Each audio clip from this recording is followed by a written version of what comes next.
Ini aja pesertanya. Lumayan lah. Oke. Bismillahirrahmanirrahim. Assalamualaikum warahmatullahi wabarakatuh. Kita lanjutin pembahasan kita. Malam ini kita bahas Nature 50 ya.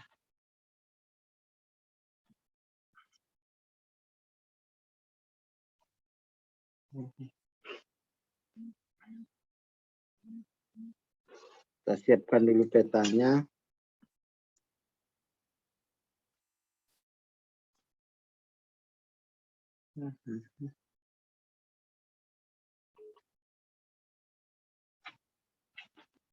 Nanti berikutnya langsung 75 aja kok ya, atau yang langsung 60, 55 materinya sulit. Oh, oke, baik. Berarti 60. Langsung 60. Sekarang kita bahas yang 50 ya. Apalagi dalam keadaan COVID ini, 50 ini kan artinya diri tak berdaya. Ya. 50 diri tak berdaya. Ini bagusnya ini 50 itu dibandingkan dengan yang 30. Diri tak berguna gitu ya.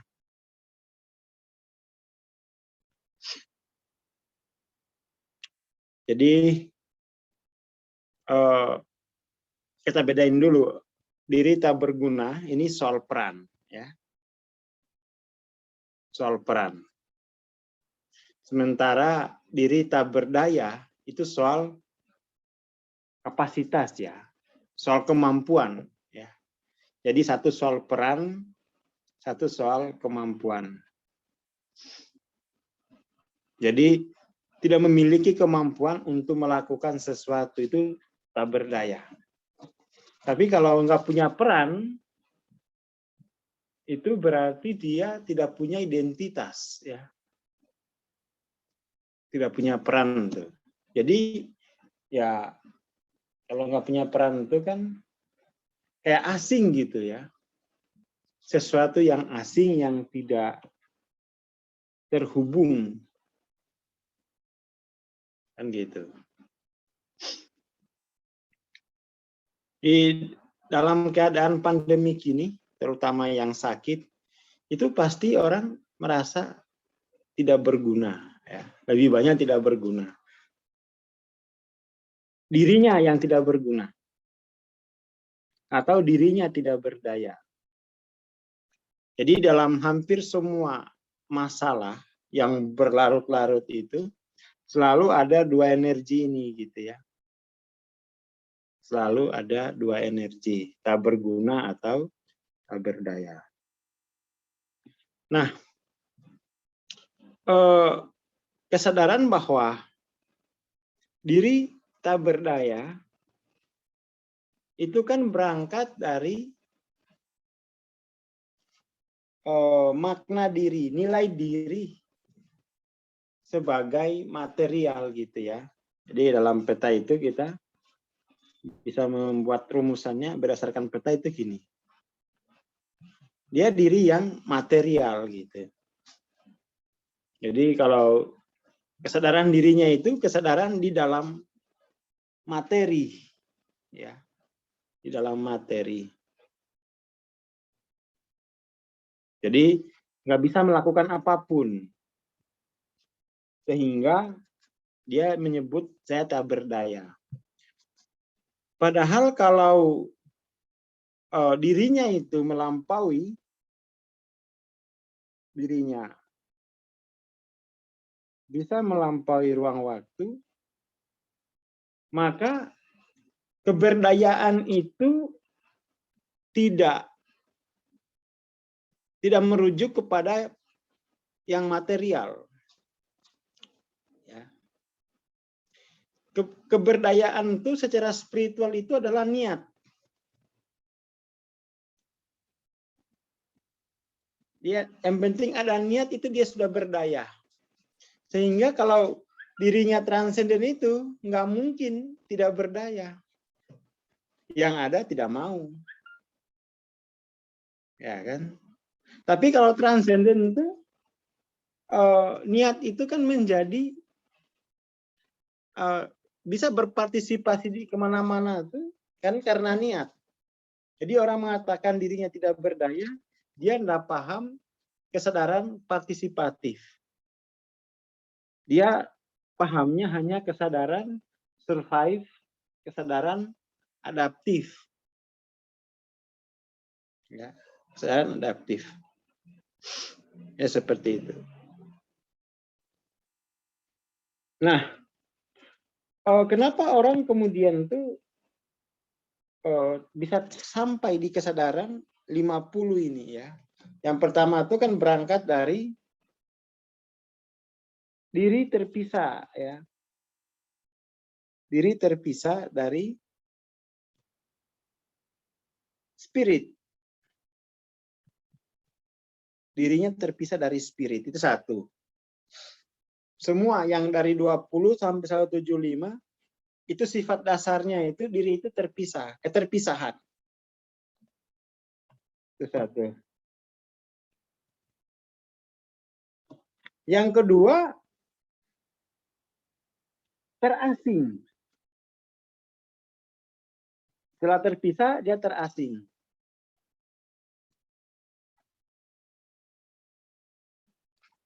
Dia terasing.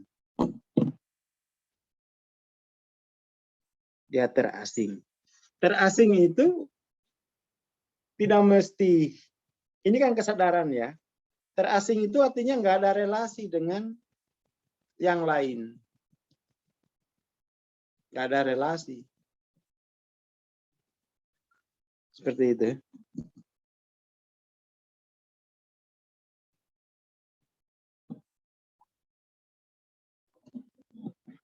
Oke ya, jadi semua nature force itu selalu berangkat dari keterpisahan dari spirit. Pokoknya tuh semakin ke bawah semakin kuat rasa keterpisahan itu ya. Semakin ke atas keterpisahan itu semakin kuat. Setelah itu kemudian ada yang terpisah dan terasing. Terasing ini dengan sesama. Terasing itu dengan sesama. Misalnya di Indonesia ada 700 pulau misalnya begitu. 17.000 pulau. Ada pulau terasing gitu ya. Asing bagi yang lain. Asing itu artinya tidak dikenal. Terasing itu artinya tidak dikenal. Tidak dikenal.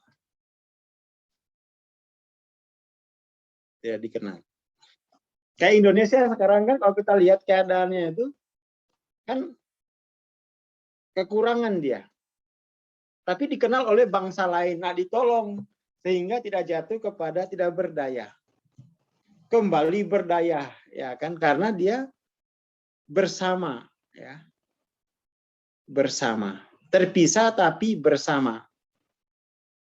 Ada terpisah dan asing, ada terpisah dan bersama. Bersama berbeda.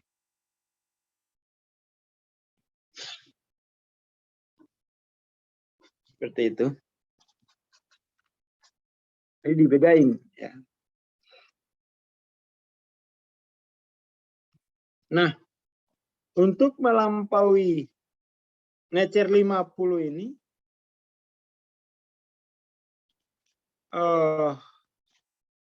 perasaan bersama gitu ya.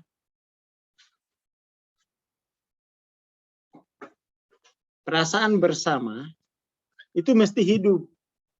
Jadi nature 50 ini itu bisa kita lampaui dengan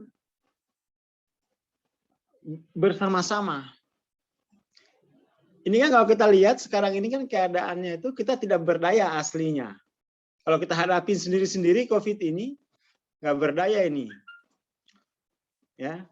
Tapi karena dihadapi bersama itu jadi ya penuh air mata menghadapinya, tapi tidak jatuh kepada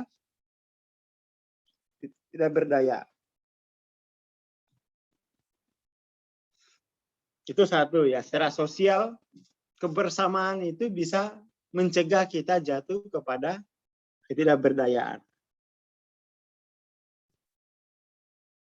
Itu satu. Secara spiritual ini ketidakberdayaan ini hanya kesalahan ya. Ketidakberdayaan berarti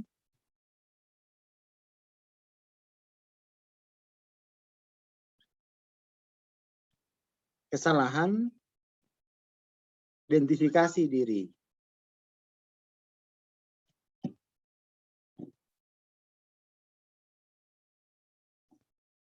Kesalahan identifikasi diri.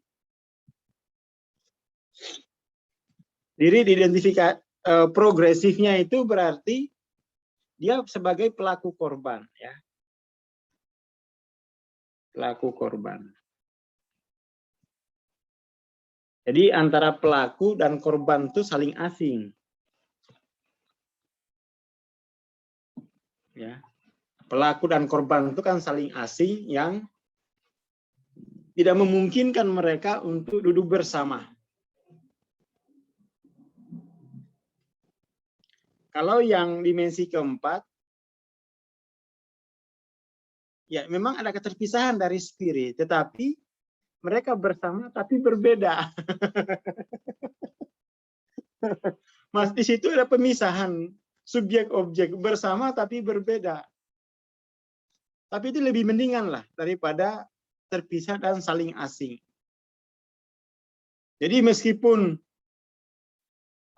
berbeda, tapi paling enggak masih ada forum ya, forum antara misalnya pemerintah dan masyarakat itu kan aslinya berbeda, tapi masih bisa duduk bersama. Subjek objek itu begitu. Seperti itu.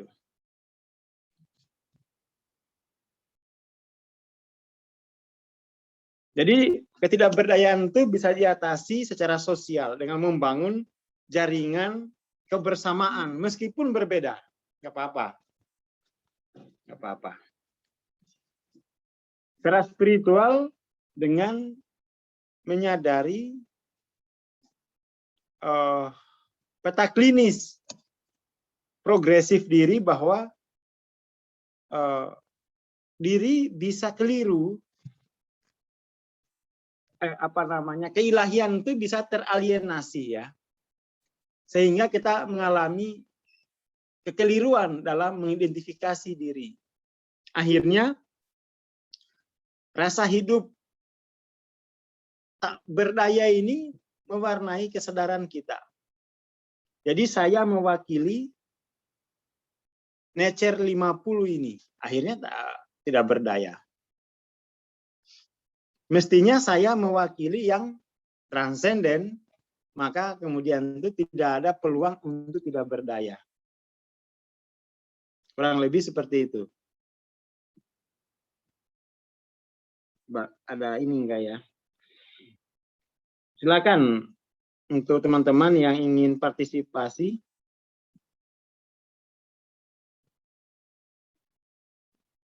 Mungkin Mbak Sani, silakan Mbak Sani.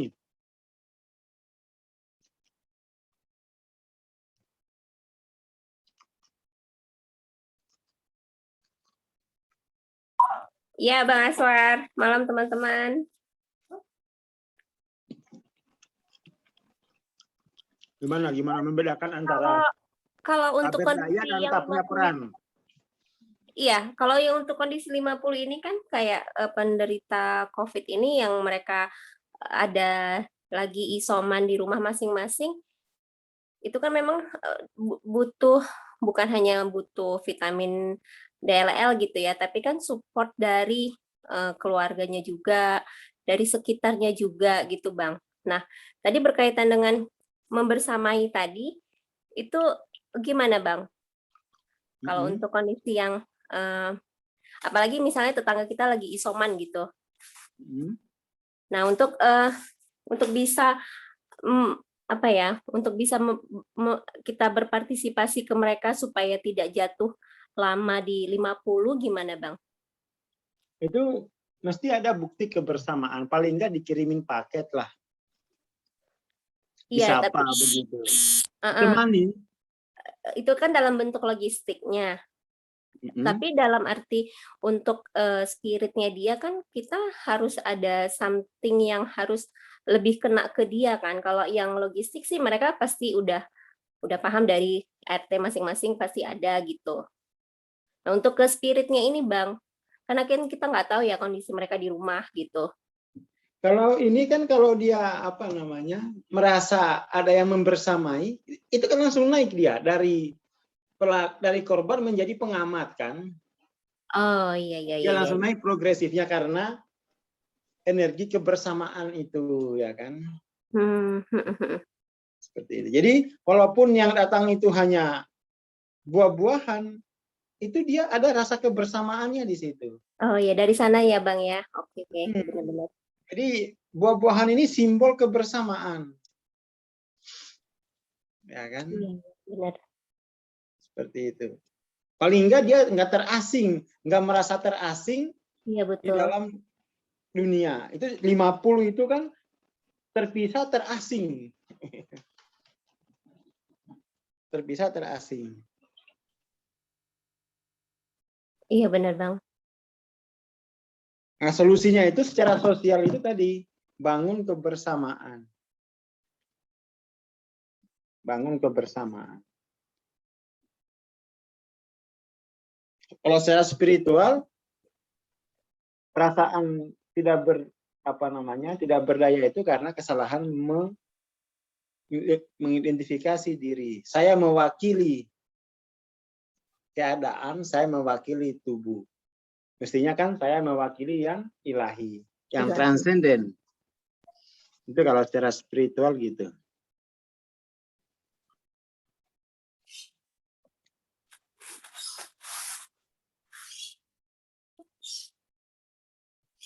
Ya, merasa diperhatikan itu tidak akan membuat dia menjadi menderita.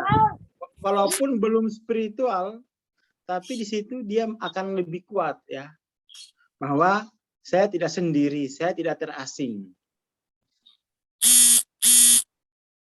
Makanya biasanya tuh kalau dulu ya waktu saya sakit gitu, orang tua enggak kerja karena itu nanti bisa membuat anak-anak jadi terasing ya.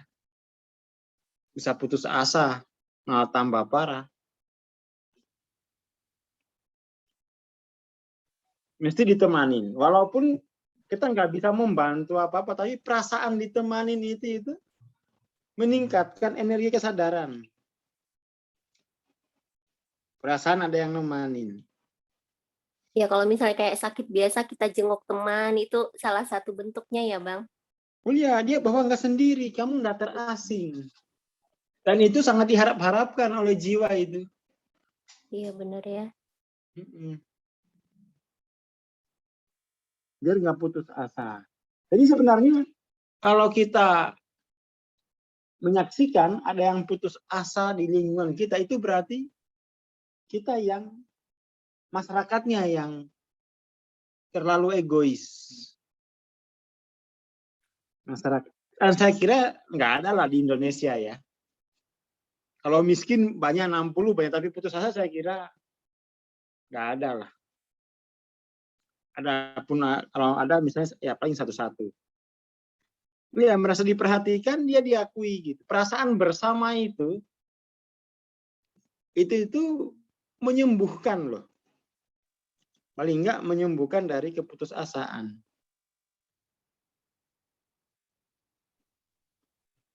Makanya kita sediakan kan ini apa? Zoom meeting ya. Zoom meeting. Jadi kita temanin yang isoman tuh mereka diperhatiin ternyata. Terus ini ada Pak Rinanto. Kamu bekerja itu maksudnya gimana? Coba dibuka mic-nya.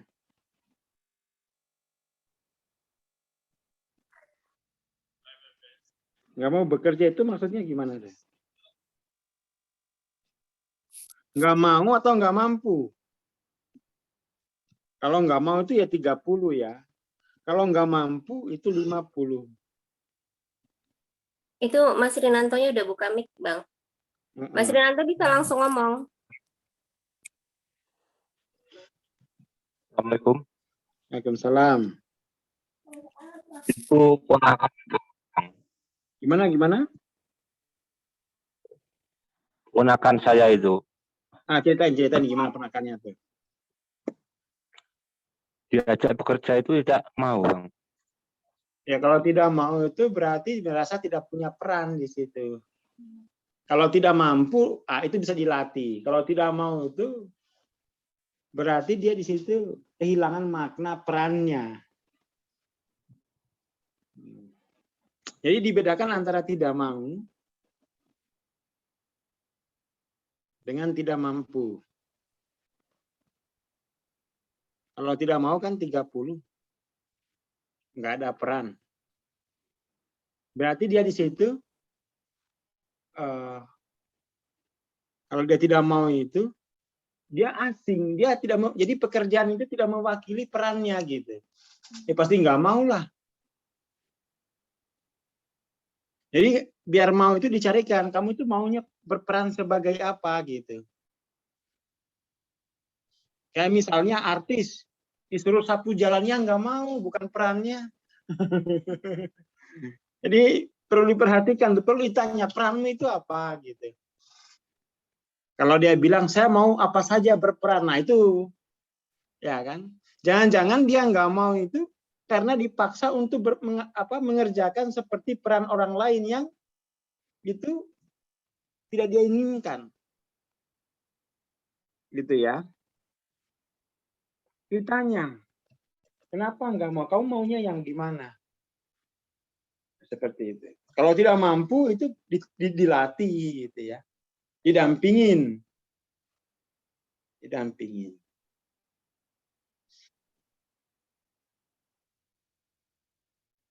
Kurang lebih seperti itu Pak. Di ini gitu.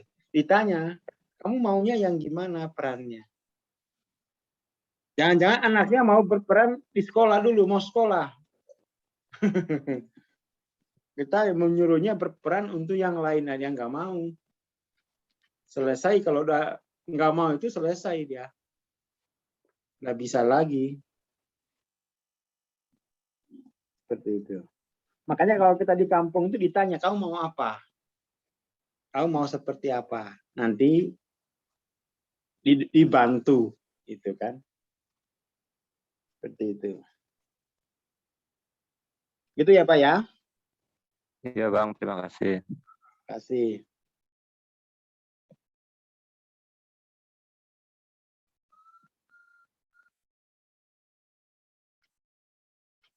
Apa ya karena tadi bukan nggak mau, nggak mampu ngapa-ngapain. Apatis itu bukan nggak mau ngapa-ngapain, tapi nggak mampu ngapa-ngapain, itu beda tuh. Jadi ini perlu diperbaiki, bukan nggak mau, nggak mampu ngapa-ngapain. Ya kan? Kalau nggak mau itu udah 30. Berarti kalau dia sampai nggak mau, berarti peran dia itu dikutuk di dalam sosial ya, toh? Makanya dia nggak mau lagi. Berarti peran dia itu tidak punya tempat di masyarakat. Kalau sampai nggak mau loh, ya kan? Tapi kalau nggak mampu ngapa-ngapain, itu berarti syarat sosialnya terlalu besar, ya.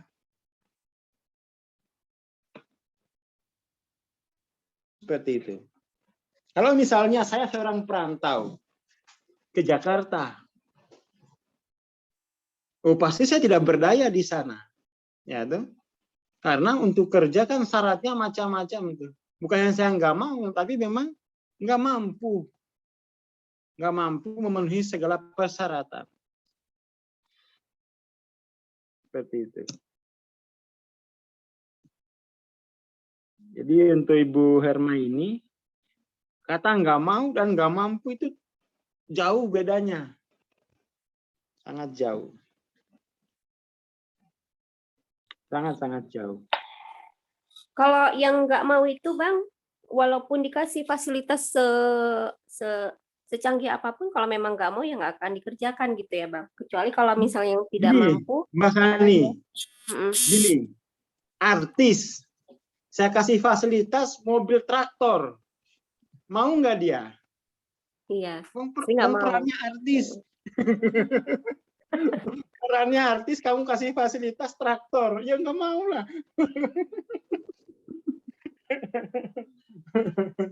Kayak misalnya saya, Aswar, dikasih fasilitas ayunan, suruh rapat bayi, ya nggak mau, itu bukan peran saya gitu. Jadi orang yang terjebak di nature 30 itu berarti perannya itu kalau dia kalau dia mainkan dihukum gitu loh. Makanya dia ya sudah, saya nggak mau lagi. Saya nggak mau lagi. Kenapa? Ketika saya memainkan peran ini, dia traumatik gitu berarti. Saya dihukum gitu. Lalu disuruh main lagi. Ya nggak mau dia udah takut. Seperti itu.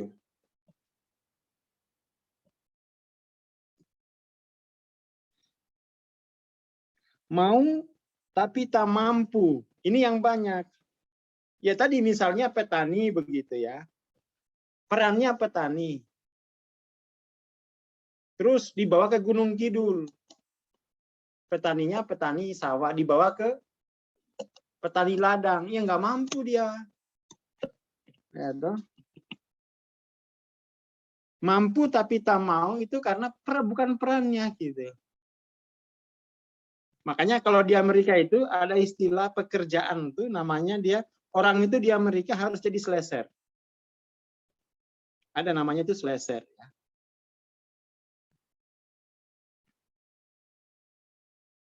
Kemampuannya itu banyak. Misalnya Aswar.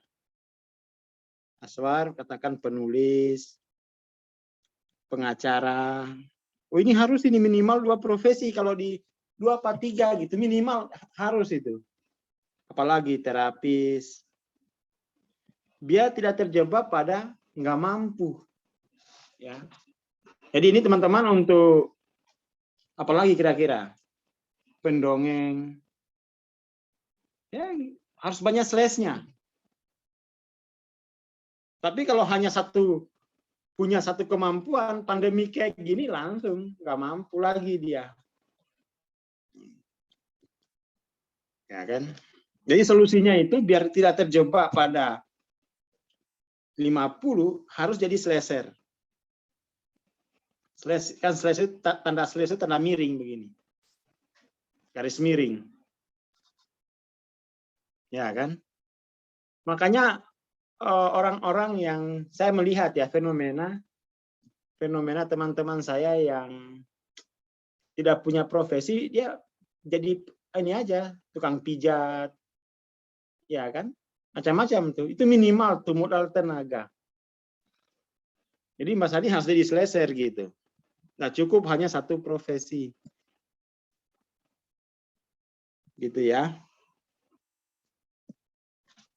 Terus Kalau jasa lebih banyak kemungkinan untuk slasher-nya itu ya, Bang? Jasa. apa aja misalnya? Ya, kayak tadi kan penulis itu termasuk jasa. Jadi bukan sebagai memproduksi barang. Apapun yang penting itu mau jasa mau apa gitu terserah. Oh ya, oke. Oke ya. Harus dilatih. Kalau nggak mau itu berarti dia traumatik dengan perannya itu. Itu poinnya tuh ya. Jadi kalau orang sudah nggak mau, itu berarti dia traumatik dengan peran yang dia miliki, yang dia lakukan.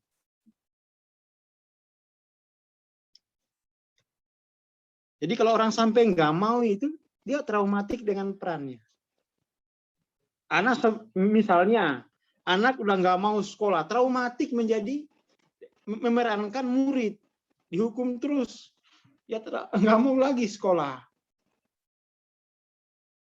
langsung terkancing di 30, traumatik dengan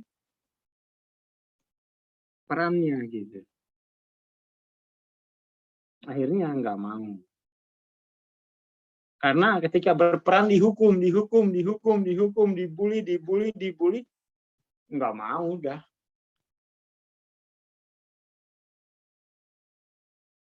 Gitu ya. Sama dengan misalnya itu orang menikah berkali-kali KDRT yang akhirnya nggak mau lagi nikah. Seperti itu. Jadi orang sampai jatuh ke 30 itu karena perannya itu dihukum gitu. Ketika menjalankan perannya dia dihukum.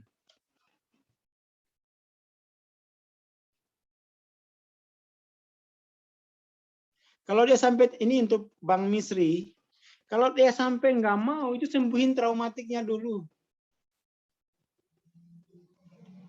Dia pasti traumatik. Pasti traumatik. Gimana kalau jomblo itu terus deritanya dia itulah. Nah, deritanya dia itu. Ya traumatik lah dia, ya.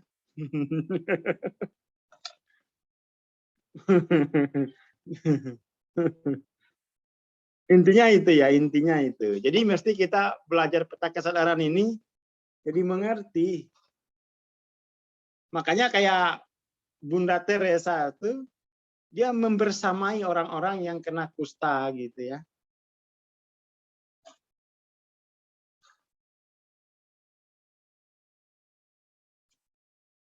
Nah, ya ini betul Bumi, antara tidak mau dan tidak mampu ini sering dipandang bias di lingkungan. Aslinya tidak mampu tapi diperlakukan sebagai yang tidak mau. Lingkungannya juga nggak paham sih, ya betul. Ini penting banget loh membedakan tuh. Penting banget. Dia tidak, karena ini perlakuannya beda. Yang satu harus disembuhin traumatiknya, yang satu dilatih skill baru. Ya kan gitu. Masih traumatik dilatih skill. Ya kecelakaan kerja. Masih traumatik dilatih skill. Ya kecelakaan dia.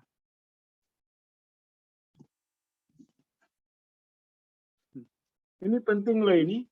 Makanya tuh kalau yang 30 itu mudah terjatuh, ya kan? Coba baca di buku Hawking tuh, Healing Recovery.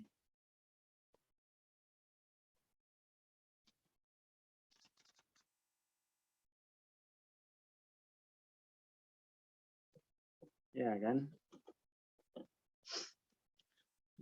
Jadi jangan sampai dilatih skill, jiwanya masih trauma, nah nggak mampu nanti.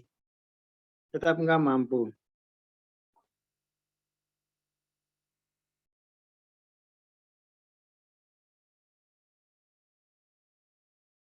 Kalau dulu mau dan mampu sampai juara, maksudnya gimana nih?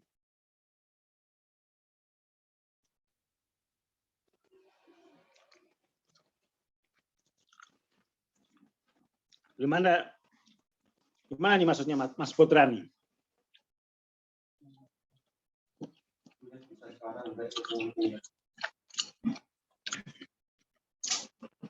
Maksudnya gimana tuh? Coba diucapin, saya nggak ngerti konteksnya itu gimana gitu.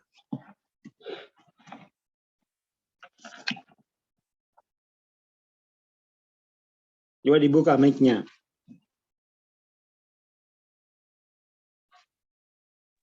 Putra udah bisa ngomong langsung, udah dijadiin co-host. Pengantin baru ini Mas Putra nih. Halo, kenapa Bang? Gimana maksudnya gimana nih pertanyaanmu? Ya dulunya minat gitu Bang, mau dan mampu tapi sekian lama nggak pernah bergulat, dia pudar gitu bang. Nggak pernah Nggak pernah bergulat. main gulat apa sih? Maksudnya Kamu baru pengantin baru pas gulat. Nggak pernah Nah, itu dikerjain maksudnya bang. ya nggak Hah? pernah dikerjain. Oh, nggak pernah dikerjain. Dulu mampu. Ya mampu. Terus karena nggak pernah dilakukan, jadi berkurang itu. Skillmu berkurang berarti. Bukan minatnya pudar. Itu kan harus dilatih lagi lah. Otot-ototnya kan harus dilatih kembali. Nah kemauan untuk melatihnya itu bang, Mm-mm. dia nggak ada pudar gitu. Berkurang berarti- motivasi bang. Ya, motivasinya berkurang gitu. Bukan motivasinya. Itu soal motivasi namanya, bukan nggak mau ya.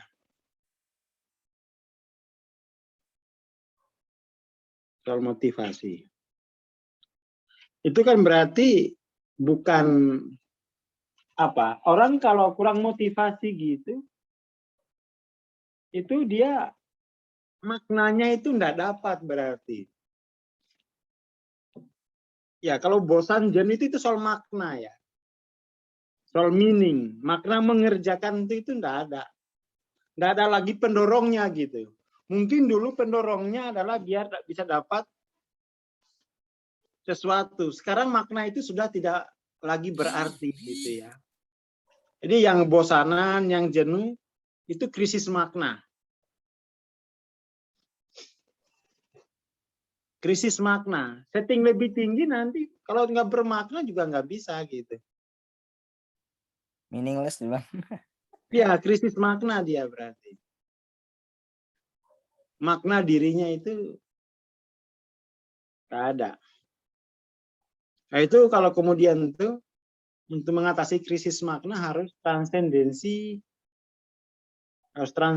lagi, transendensi diri artinya apa yang dulu dianggap bermakna sekarang tidak bermakna lagi. Itu kan berarti harus menemukan diri yang baru ya. Harus menemukan diri yang baru. Tujuan baru gitu bang. Diri yang baru dulu. Kasih Diri tujuan baru dirinya nggak bermakna, nggak mau. Tidak menantang lagi. Dia hampa. Dia harus menemukan diri yang baru, bukan tujuan yang baru. Tujuan yang baru, diri yang lama ya.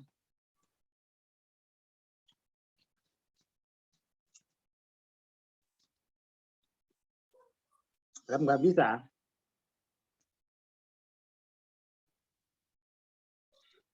Oke. Seperti itu. Misalnya ada orang gitu ya. Dulu dia semangat itu semangat kerja karena untuk mencapai katakan targetnya 10M. Setelah tercapai, ternyata nggak bermakna. Masih depresi. Oh itu dia harus menemukan diri yang baru, jangan disuruh lagi 20M. Karena dia udah punya pengalaman, tiba-tiba kehilangan makna. Oke ya. Ada lagi?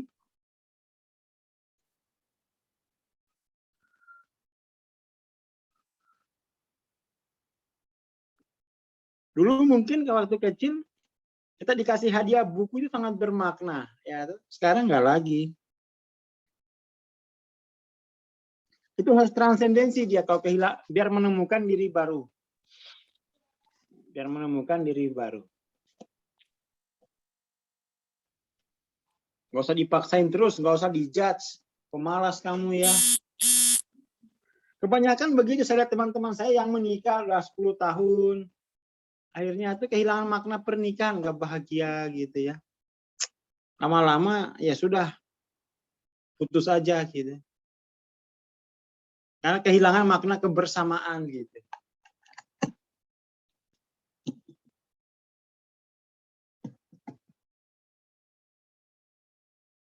Ada lagi mungkin?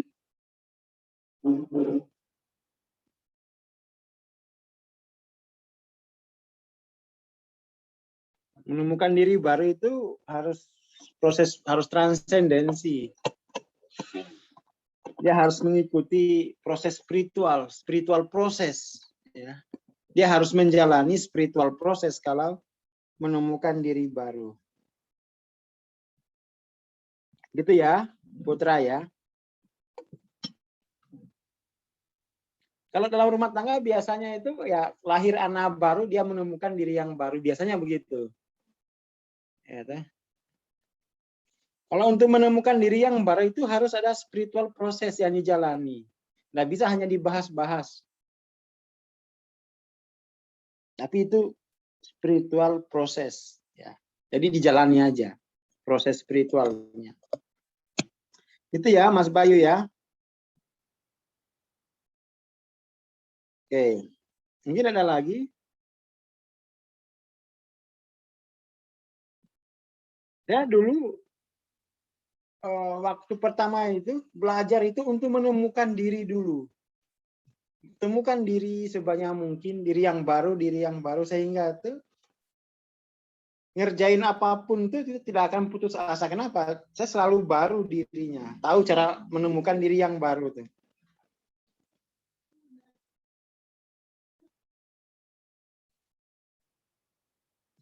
Dan diri transenden itu selalu baru dia, nggak pernah berulang. Diri yang selalu baru itu diri transenden.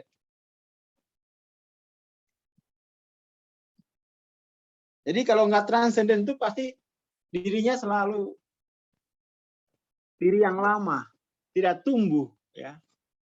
Tapi kalau diri transenden itu selalu baru.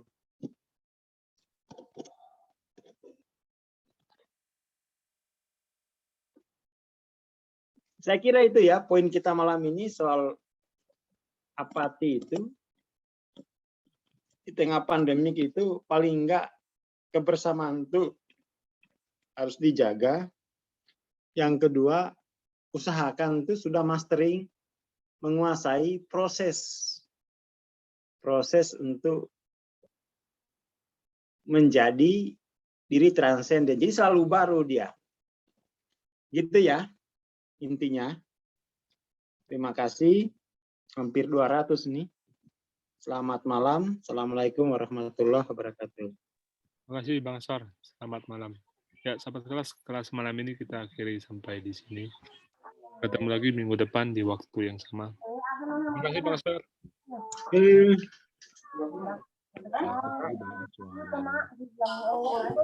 Satu.